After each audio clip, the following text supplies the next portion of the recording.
बुरे भावों की उत्पत्ति, ये 10 बातें प्रधान होती हैं। आपके अंदर 6 भाव आ रहे हैं या बुरे भाव आ रहे हैं तो उनमें ये 10 बातें प्रधान हैं। पहला, स्थान।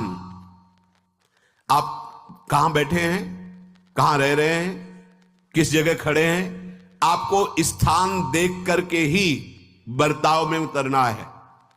जैसे मदिरालय है, आप वहां खड़े होंगे तो तमोगुण अपने आप बढ़ने लगेगा, आसुरी प्रवृत्ति बढ़ने लगेगी। ऐसे ऐसे जिस स्थान पर खड़े होने से, देखने से, बात करने से हमारी वृत्ति बिगड़ रही, उस चाहिए। अच्छे और बुरे भावों की उत्पत्ति, ये 10 बातें प्रधान होती हैं। आपके अंदर 6 भाव आ रहे हैं या बुरे भाव आ रहे हैं तो उनमें ये 10 बातें प्रधान हैं। पहला, स्थान। आप कहां बैठे हैं, कहां रह रहे हैं, किस जगह खड़े हैं, आपको स्थान देख करके ही बर्ताव में उतरना है। जैसे मदिरालय है, आप वहां खड़े होंगे तो तमोगुण अपने आप बढ़ने लगेगा, आसुरी प्रवृत्ति बढ़ने लगेगी। ऐसे ऐसे जिस स्थान पर खड़े होने से, देखने से, बात करने से हमारी वृत्ति बिगड़ रही, उस स्थान का तत्काल त्याग कर देना चाहिए, वहां से हट जाना चाहिए। पहला है स्थान। जैसे सत्संग, यमुना जी का एकांतिक पावन तट, किसी लता के नीचे, किसी संत भगवान के सानिध्य में, अब हमारा ये स्थान भजन वृत्ति बढ़ाएगा। उस व्यक्ति का घर जिसके पास जाने से वासनाएं बढ़ रही, उस स्थान में जहां दृश्य देखने से हमारे अंदर गंदी बातें आ रही, पहला है स्थान। दूसरा है अन्न। बहुत बड़ा प्रभाव अन्न का होता है। अगर अधर्म के द्वारा कमाया हुआ अन्न है तो बुद्धि अधर्म में ही लगेगी। यदि भोजन पकाते समय, रसोई रांधते समय आप विकारात्मक चिंतन कर रहे हैं तो कोई भी प्रसाद पाए उसके अंदर विकार जागृत हो जाएगा। अन्न का बहुत बड़ा प्रभाव पड़ता है। एक बार पूज्य पाद उड़िया बाबा जी महाराज अपने परिकर के साथ भ्रमण में थे तो किसी बड़े धनी मानी ने निमंत्रण दिया, महाराज आज यहीं रुको। तो बाबा ने कहा हम लोग गांव के अंदर नहीं रुकते, तो बाहर कोई वृक्षों का समुदाय, जंगल जैसा, तो उसमें वहां रुके, पर भोजन उनकी तरफ से, भोजन सबने पाया। जब सुबह हुआ तो महात्मा जन, साधक जन एक दूसरे की तरफ देखे और बोले आज तो हमको बड़ा दोष हुआ, गंदा स्वप्न आया और हमारा संयम बिगड़ गया। बोले ये तो हमको भी हुआ, जितने थे सबको हुआ। उड़िया बाबा के समीप गए, बाबा ने कहा अच्छा ऐसा हुआ, ये तो अन्न दोष है, बुलाओ सन्न पवाने वाले को, फिर चलेंगे। बुलाया और बाबा ने कहा बिल्कुल सत्य बोलना, नहीं तो आप जानते हो इतने महात्माओं के संयम को आपने भ्रष्ट कर दिया, सत्य बोलना क्या बात थी। उनका महाराज संतान नहीं हो रही थी, सुना था आप बहुत सिद्ध महापुरुष हैं तो आपके परिकर को इसीलिए पवाया, अंदर काम भाव था कि हमारे कामना थी कि संतान उत्पन्न हो, वैसे चिंतन करते हुए बनाया ऐसे। बोले सबका संयम नष्ट कर दिया, होश में, नरक जाने वाली बात मत सोचो। अरे संतों को पवाओ जैसे अपने पुत्र को पवाते हैं, ऐसी भावना करनी चाहिए। आज हो भाग्य तो परिणाम खुद मंगल में निकलेगा। काम भाव से युक्त होकर क्यों बनाया, सब संतों के अंदर विकार पैदा कर दिया।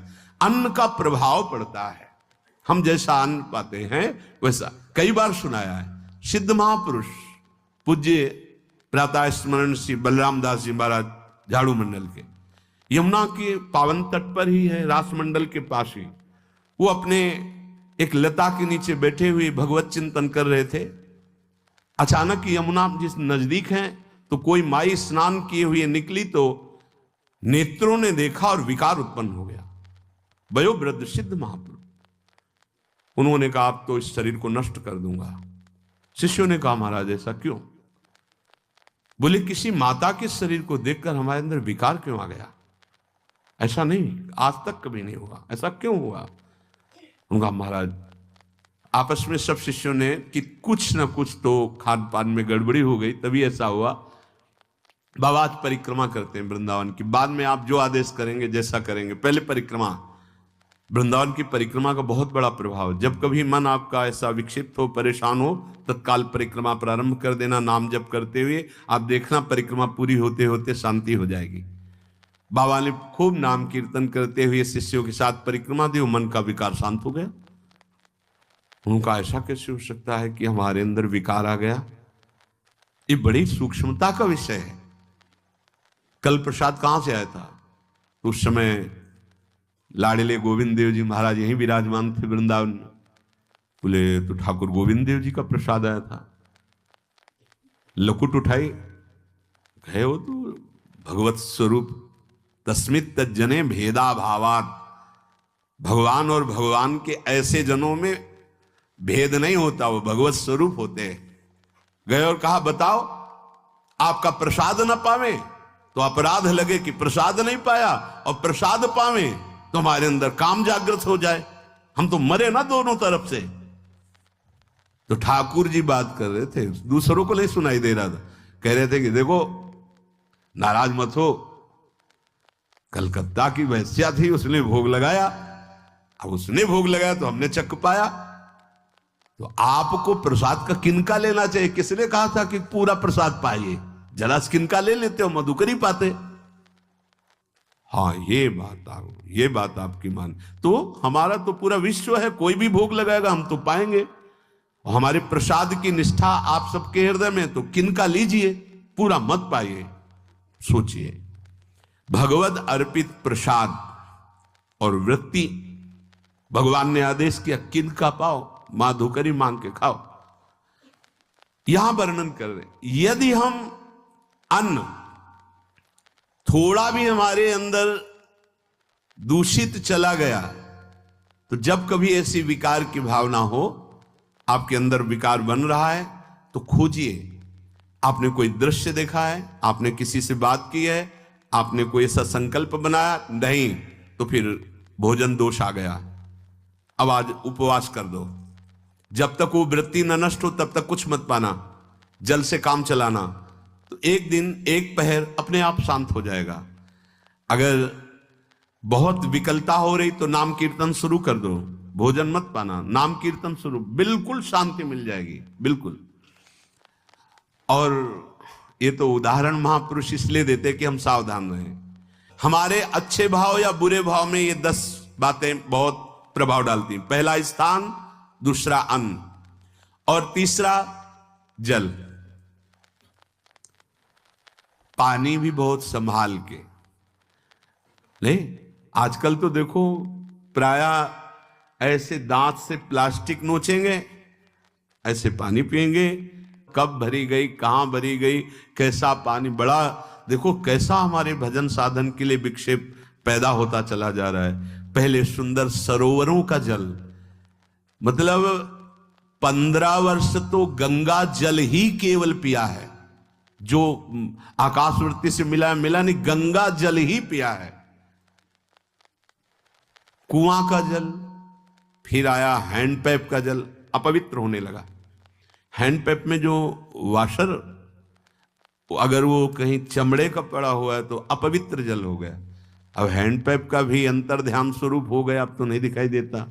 अब रह गया है मोटर से निकले और फिल्टर में जाए, वो मशीन जो फिल्टर करती पानी को, आरओ, उससे।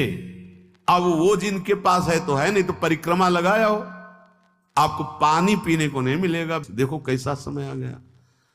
भोजन, पहले कोई दगाबाजी भोजन में तो नहीं करता था।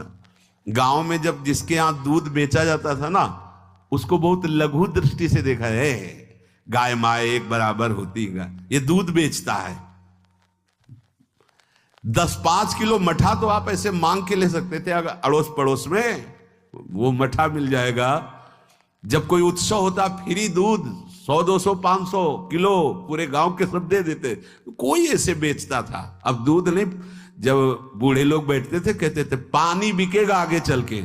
आज पानी बिक रहा है, नहीं बिक रहा, पानी बिक रहा है। हमें लगता है सबको ही पैसे से ही पानी है। वो बोतलें नीली नीली नहीं, इतनी बड़ी बड़ी बिकती, उन्हीं से पानी पिया जा रहा है।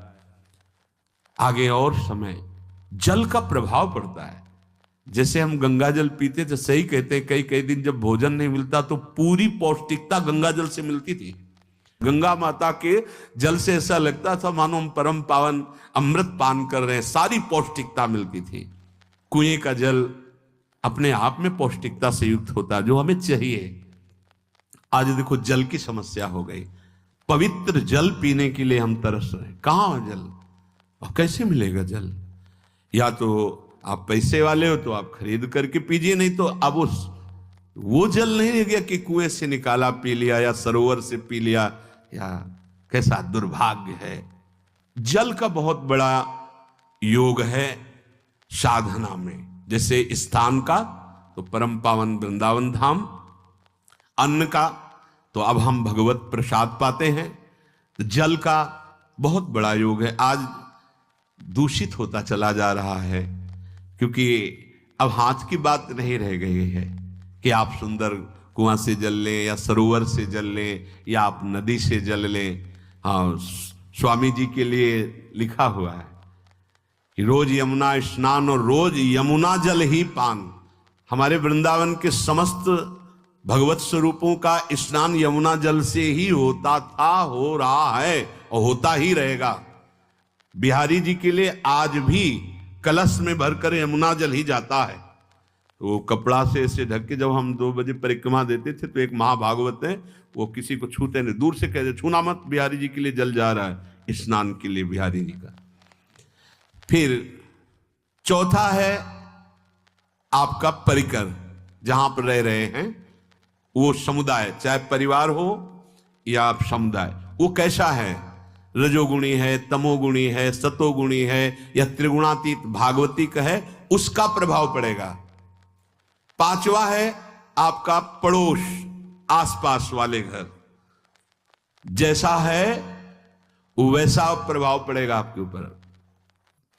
पड़ोस निंदनीय है तो बंधन से युक्त होना पड़ेगा। लंका के पड़ोस में रहने के कारण अगाध महिमा वाले समुद्र को बांध दिया गया। रघुनाथ जी ने पुल बांधा और दंड देने के लिए तैयार हो गए थे सरकार, अग्निबाण संधान कर लिया था। पड़ोस के कारण ही तो ना, पड़ोसी रावण था, इसीलिए आस पड़ोस का बड़ा प्रभाव पड़ता है।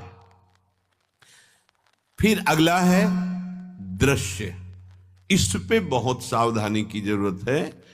ये मोबाइल भगवान चल गए हैं, बहुत विस्तार से चल गए हैं। अब कोई छोटा मोबाइल रखना नहीं चाहता, सब वो स्क्रीन वाला रखना चाहते, टच मोबाइल।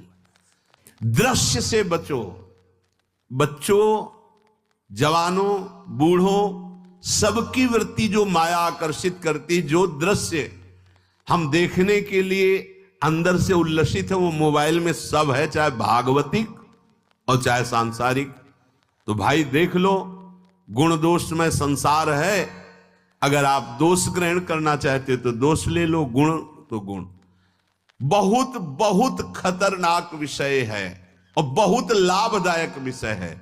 किसी संत की वाणी एक बार समझ में नहीं आई, अगर हम 10 बार सुने तो समझ में आ जाएगी, ये लाभदायक है। कभी कोई किसी से बात करनी, पहले जाए तो पोस्ट कार्ड चलते थे, एक कार्ड, वो 15 पैसे का इतना बड़ा वाला आता था, 25 पैसे का बंद वाला लिफाफे में आता था, नीले नीले कागज का 15 पैसे वाला कार्ड। उसमें चिट्ठी जाती थी महीनों में, कभी यहां 1 मिनट में अमेरिका से बात कर लो, कितनी बढ़िया बात हो गई।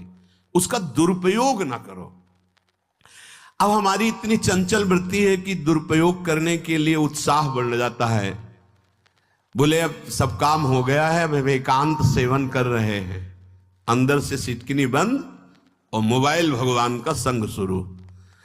2-4 मिनट सत्संग और अच्छे दृश्य देखे, फिर बगले में वहां सब होता है कि आप बस उसको ऑन कीजिए, फिर जो मनोरंजन शुरू होता है, फिर उपासक मिटिया मेट हो जाता है।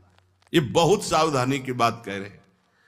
वैसे हमें लगता है यदि आप कोई बड़े कार्य वाले ना हो तो छोटा मोबाइल रखे तो अच्छा रहता है।